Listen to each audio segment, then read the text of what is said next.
What if I told you some of the most hyped horror games of the past decade turned out to be complete disasters? From 162 million budget flops to games so bad they literally kill franchises. Today, we're counting down 10 horror games that failed so hard you're lucky you never played them. These aren't just bad games, they're cautionary tales of what happens when developers promise gaming gold but deliver digital garbage. Grab your holy water, because these games might make you lose faith in the horror gaming forever. Subscribe and let me know in the comments if you played any of these. Prepare for insertion, on my mark. And go, go, go! Keep it tight, people. Anyone else hear that? Something's over there.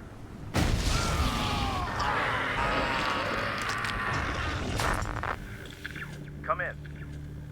Can you hear me? Is anybody alive out there? The game that died when Resident Evil 4 lived. Imagine releasing a survival horror game in the same year as the masterpiece that is Resident Evil 4. That's exactly what Ubisoft did with Cold Fear, and it got absolutely demolished. Set aboard a drifting Russian whaling ship, Cold Fear had decent atmosphere and some creative ideas, like fighting enemies in rough seas where the ship's movement affected combat. But here's the problem. Cold Fear launched just months after Resident Evil 4 revolutionised horror gaming. When you're competing against the game that redefined the entire genre, having decent ideas just isn't enough. The game sold a pathetic 70,000 copies across all platforms, making it Ubisoft's biggest commercial failure of 2005. While this game isn't technically terrible, Cold Fear was the definition of average. In a world where Resident Evil 4 existed, why would anyone settle for the poor man's imitation?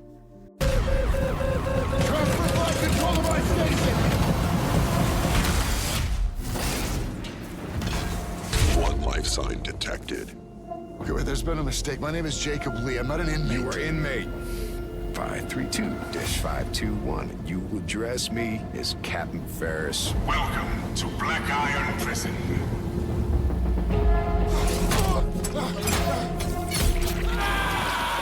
The $162 million disaster. This one hurts because it had everything going for it. Dead Space creator Glenn Schofield, a massive budget and killer marketing. Crafton threw $162 million at the Callisto Protocol, expecting it to become their next PUBG level hit.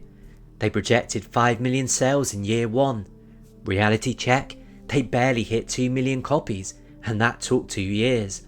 The game never recouped its massive budget, causing Crafton's stock to tank. Critics praised the visuals but slammed the game for being technically unstable, with unpolished controls and lacking originality beyond visuals. It was basically Dead Space without the soul, a gorgeous but soulless imitation that forgot what made horror games actually scary. You could literally play Dead Space Remake instead and get a superior experience in every way. I received a disturbing letter from Jeremy accusing the staff and all the other patients of being involved in some cult. And now they are also out to get him. Could it be real? Or is it all just in his head? It's a story he tells himself, Mr. Carnby. Anything to avoid the truth. Which is?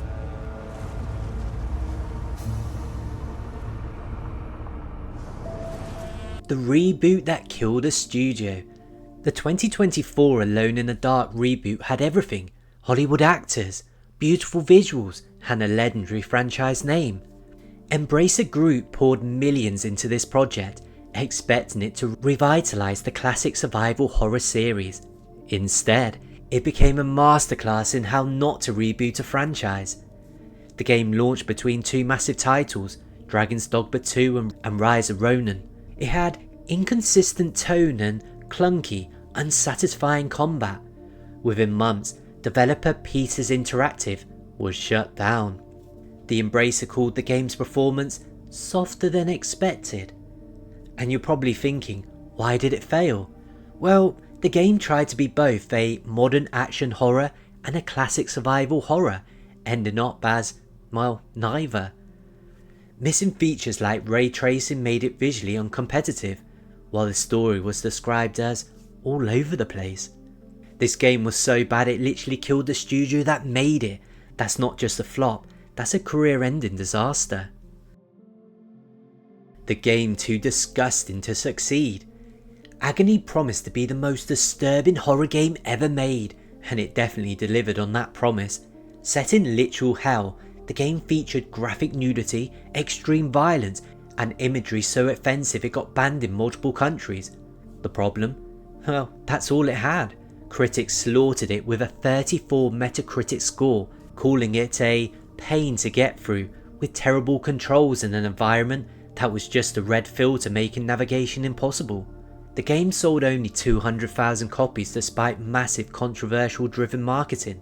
It was basically a shock value without substance. The developers focused so hard on being offensive, they forgot to make an actual game. Unless you enjoy playing games that feel like an interactive torture porn with broken controls, this was pure digital suffering.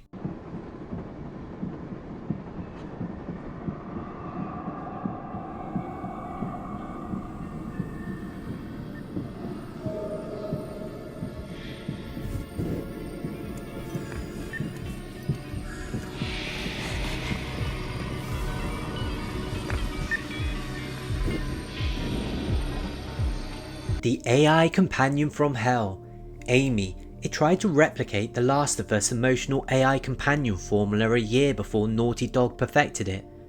You play as Lana, protecting Amy, a mysterious little girl who might be humanity's salvation. Well, it sounds promising, right? Wrong. The game was an absolute technical disaster with sloppy graphics, terrible voice acting, and a checkpoint system so punishing it made Dark Souls look like a walk in the park. Players had to replay massive sections when they died, leading to controllers being thrown against rooms worldwide. Everything that could go wrong, did. The AI was brain dead, the story made no sense, and the technical issues made it borderline unplayable. This game was so bad, it probably set AI companion technology back a decade. The critic darling that nobody bought. Here's a heartbreaking one. System Shock 2 is considered one of the greatest games ever made, with a 92 Metacritic score and inference on every immersive sim since. It sold 60,000 copies total. That's it. The game was so far ahead of its time that gamers literally didn't know what to make of it. It combined FPS, RPG, and survival horror elements years before anyone else attempted that mix. The marketing was confusing. Electronic Arts didn't know how to sell FPS, RPG, horror hybrid. It was too innovative for its time. Players wanted straightforward action or horror, not this revolutionary hybrid that wouldn't become popular until years later. I hate this being on the list because this is the exception. System Shock 2 is actually brilliant, but its commercial failure shows that even masterpieces can bomb if the market just isn't ready. The game that disgraced the billion-dollar franchise. When you have the hottest TV show on the planet, The Walking Dead, you expect the video game adaptation to be at least playable. Survival Instinct wasn't just bad, it was an insult to the franchise. Despite the massive popularity of the AMC show, this game somehow managed to make zombie apocalypse boring. Critics called it a big shock to many fans of the franchise, with graphics that were definitely a big shock and tons of bugs still in the game. It sold only 400,000 copies despite the enormous brand recognition. And why did it fail, you may ask? It was clearly a rush cash grab that spent more on the Walking Dead license than actual development. The game looked like it belonged on PlayStation 2, not current gen consoles. You could literally just watch the show instead and get 100 times more entertainment value than playing this game. The Lovecraftian masterpiece nobody played. This one's actually tragic. Dark Corner spent 5 years in development, created an incredibly faithful Lovecraftian horror experience, and received strong reviews with a 76 Metacritic score. It sold 5,000 copies in total. The game was plagued by a troubled 5-year development cycle, bugs at launch, and just poor marketing. Despite being one of the best Lovecraft adaptations ever made, it became a commercial disaster that nearly killed the franchise. Poor launch timing, technical issues, and zero marketing support from Bethesda meant this hidden gem stayed hidden forever. This is actually one of the best Lovecraft games ever made. It's just its commercial failure is a crime against horror gaming. The Arctic horror that throws out console players. Cryostasis had an amazing premise.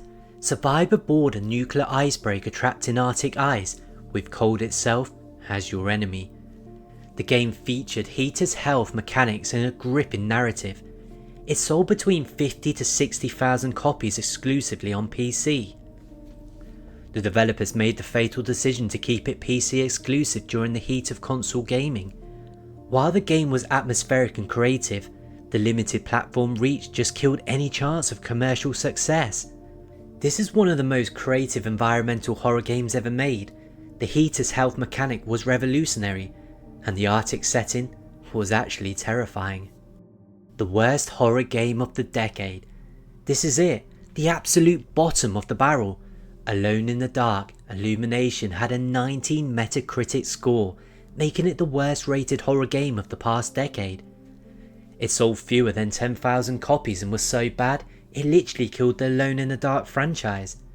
The game took everything that made the original great, atmospheric horror, puzzle solving, survival mechanics, and replaced it with a generic co-op shooter.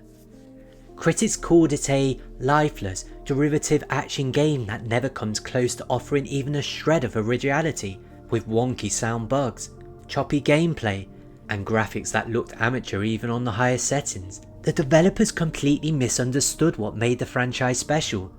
They turned a groundbreaking survival horror series into a bargain bin co-op shooter that felt like a mod from 2004. This isn't just a bad game, it's gaming history's perfect example of how to destroy a legendary franchise. And there you have it, 10 horror games that failed so spectacularly they make Friday the 13th look like a success story. From $162 million disasters to games so bad they killed entire studios. These failures remind us that even in horror gaming, you can't polish a turd. But here's the thing, for every disaster on this list, there are dozens of amazing horror games that got it right. Which of these failures shocked you the most? Drop a comment below and let me know if you've accidentally ever played any of these digital nightmares. Until next time, keep your wallet safe and your standards high. Oh, and maybe stick to those classics, at least they won't make you question your life choices. Thanks for watching, I'll catch you in the next one.